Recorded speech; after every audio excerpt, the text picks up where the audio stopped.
kita mencoba untuk kemudian mengingat kembali, kemudian bisa melatih kembali kemampuan dasar sebagai anggota Polri.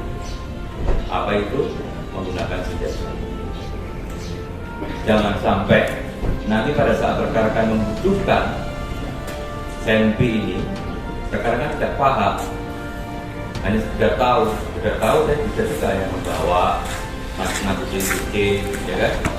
Dan sudah dibutuhkan untuk tindakan kepolisian, contohnya rekan-rekan tidak paham. Tidak paham itu artinya ada 3. Yang pertama, cara mengamankan diri kita dari senjata ini biar tidak menembak musuh. Kemudian yang kedua, paham cara menembaknya ke sasaran. Kemudian yang ketiga, paham cara merawatnya.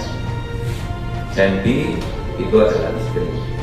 Senpi itu adalah bagian yang bisa terpisahkan dari anggota Polri.